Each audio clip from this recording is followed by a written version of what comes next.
over as far as TVL, as far as volume, things like that. Keep an eye on all those data points, just to keep your finger on the pulse. But let's go ahead and Yeah. transition on over to David, and he has some questions that he's prepared for Colin for the I got interview. some questions. Got some questions. That's right. So Colin, I want to learn more about your experience in the early grind.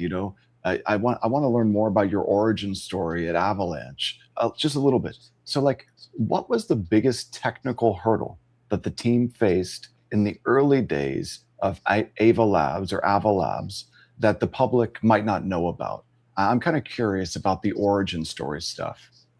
So the funny thing is that Avalanche is actually really easy to implement.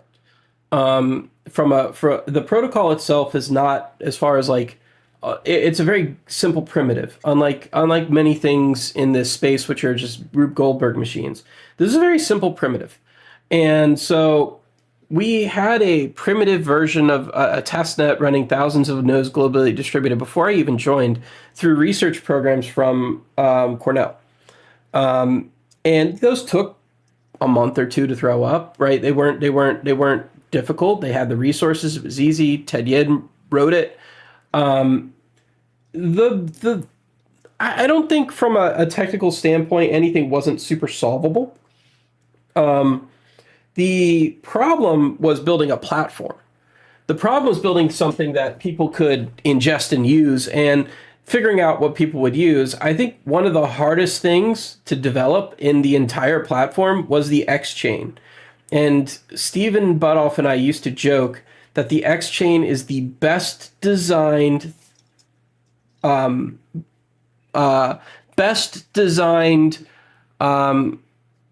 protocol virtual machine that nobody will ever use. Huh. And it wound up being true. Even as we were building it, we were like, we were joking, this is the best designed thing that nobody will ever use. And this is always kind of a problem in spaces like this, where you can design things technically, but they're too difficult for people to adopt. And so nobody wants to use it. I think the UTXO system is very difficult for people to adopt, and that's true on Bitcoin as well. It's a reason why Ethereum went to the account model instead of the UTXO model, which I guess a lot of people might not know what that means.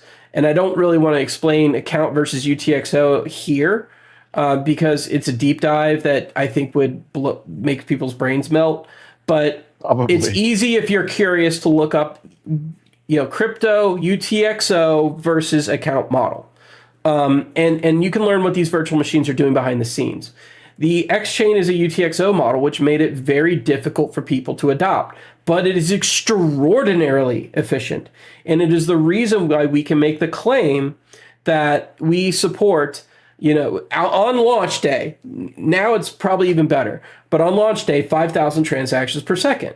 And legit transactions, not the bullshit transaction data that Solana puts out where they're counting all their consensus messages as... Right. Legitimately, to finality, real transactions, 5,000 transactions, is only because of the X chain we can make that claim. But when you do the account model and things have to be totally ordered in order to run smart contracts, like on Ethereum, when you have a totally ordered chain that requires dependency tracking like that, it dropped us down to 200 transactions per second, which is still a lot. It was way better than Ethereum, still way better than Ethereum. And especially with a finality time of less than 2 seconds, right? On the worst case.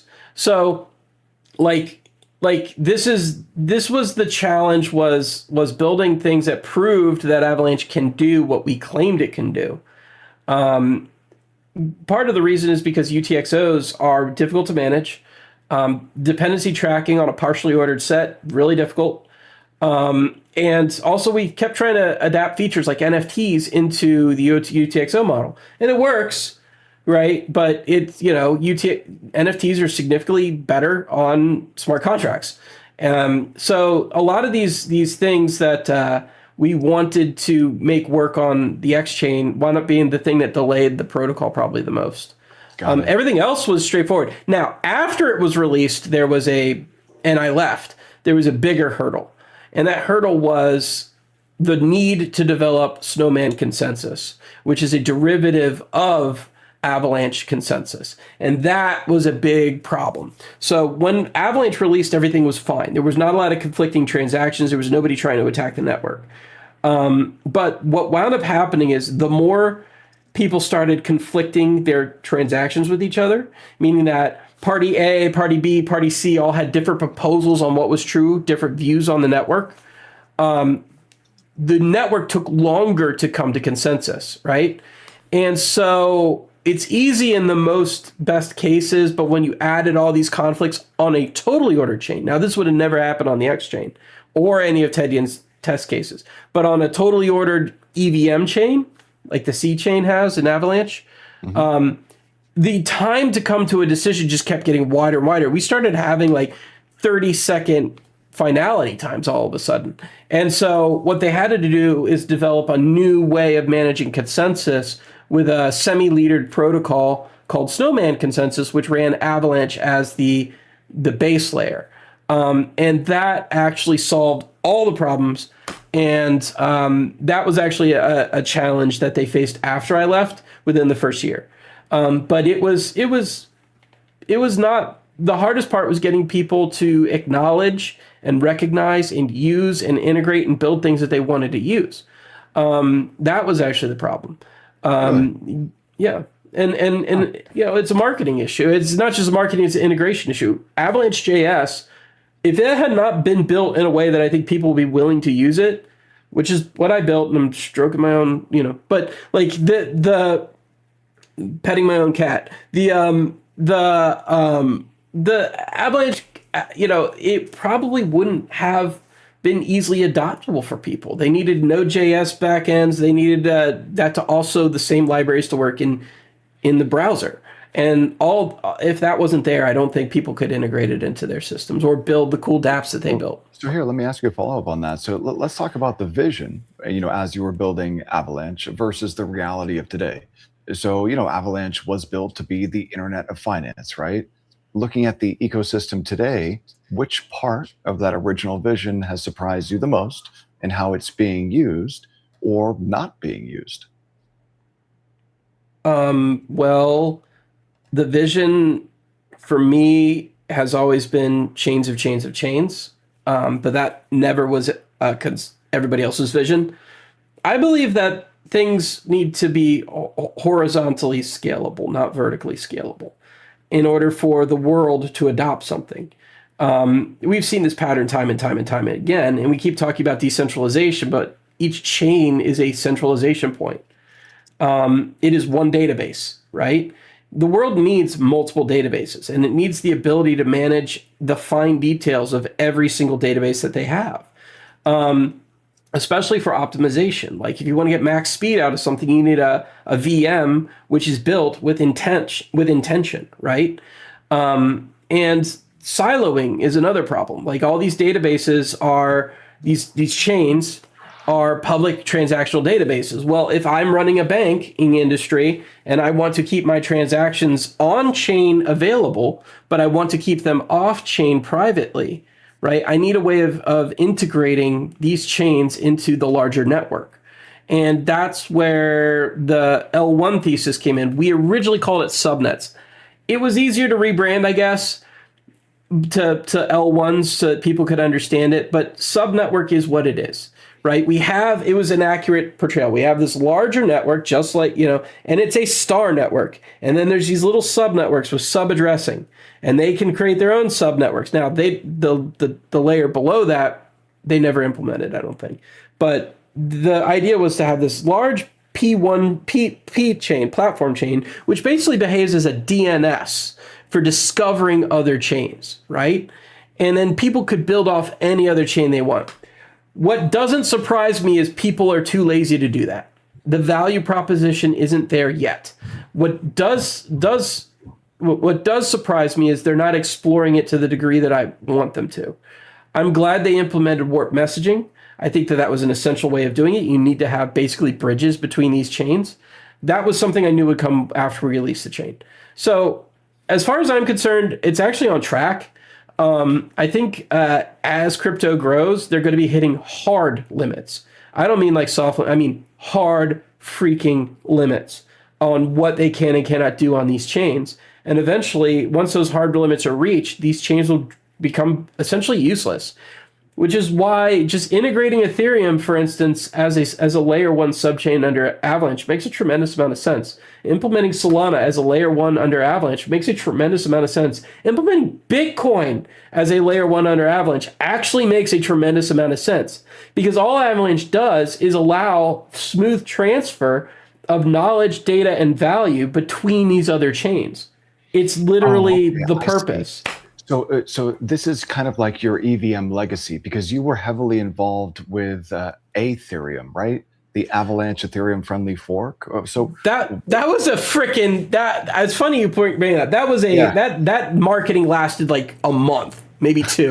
It was an attempt to get people's attention, and it fucking worked. But it also pissed them off, which they did not like. Ethereum accused us of stealing their open source software. It's the most insane thing I've ever heard. Like, they open sourced their software. I didn't know anything like that. Well, it's because their license was LGPL, and they wanted all of our stuff to be LGPL, but we didn't for reasons that we wanted to integrate with business, and business won't allow that, right? So, like, we always knew that the end use case here was is the banking industry, is finance industry. It's literally, these are the people we want using this. You want to maximize your token price, you need to be friendly to them. They're not going to accept GPL software. So we wanted to be under a more, I think we MIT'd it. We wanted to be under a more acceptable software license than what they did. So we imported Ethereum as a library separate from our own repo, and used it as a library. And this partitioning allowed us to keep our thing, but then they got kind of mad because they thought it was not in the spirit of the licensing. Well, it's LGPL. The first L in LGPL is library. So, like, we didn't violate any of their rules. We, at first, when we were doing proof of concepts, we kind of did, but like, we moved away from that before release. So, like this is, they were not happy about that. They feel like we kind of took their hard work, but like, why? Like, it's a library, like, literally. Like, so here, let me ask you a follow-up on that. So about your developer experience, right? Because you've spent over 2 decades as an engineer and a CEO. So if you were going to start a new blockchain project from scratch today in 2026, which part of the standard, I guess you would say, crypto stack, would you just throw away immediately? The EVM. It's not designed for scalability. It can't be designed for scalability. The problem is the EVM is like JavaScript. It's not going away, right? JavaScript is a shit language, right? From its conception. And it was built to be like a little one-off thing, but people started using it all over the place. And they got married to it, and so much code was written for it, it can't go away. And so they just had to build alternative specs to grow it out. The problem is the EVM is built at its very core to not run any pipelining or parallelization, not do any of that stuff. And so it is a literally one after another dependency chain, just like JavaScript is.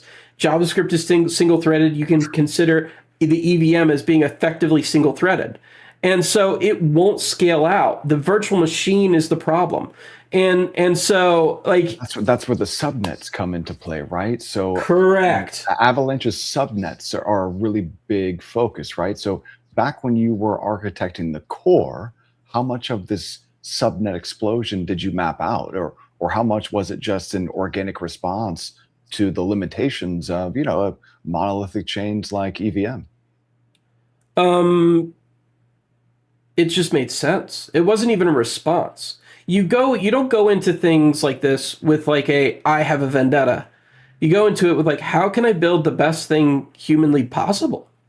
And like this is that was the goal. Now, my opinion on subnets is, as we called L1s, as they call them now, is every L1 is just an addressing space, just like in a regular network topology.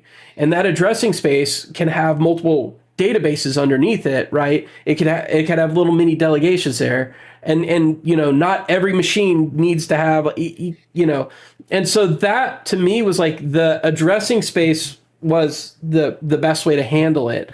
I think they went to L1s or just one VM per now, but I wanted multi-chain under L1s for the parallelization pipelining I was talking about before, and that you might want to have a special VM for handling this type of data to partition under this type of data, but you only want one address space from the P chain for discoverability reasons. I think they abandoned that just to get people to adopt. I don't know if that's the case or not. For certain, I just feel like I read that like 2 years ago, but like, cause I don't follow this stuff that much anymore, right? Like there's no value in me getting that deep in the weeds at this point. Right. But from a design standpoint, as a person who understands what works you need to have a P chain addresses your people, your umbrella. And your umbrella can have as many things under it as it wants. And even then, you could create sub-organizations who also have as many things under it as they want. If you have the federal government chain, they need one .gov address, and then they need all their departments to have their own individual partitioned addressing underneath them. And this is actually the case. But what we actually wound up doing is making it a complete star. So you have .gov for whitehouse.gov, .gov for mill.gov, like the right, Department of Energy.gov. I think that's dumb, but I also think it works and it doesn't make a big difference. It could in the future, but like that future's so far out, I'm actually not that worried about it. It was a bit of over-designing, I guess, but I honestly think that backing out of that over-design, that under-design, is a lot harder than just designing it right from the beginning.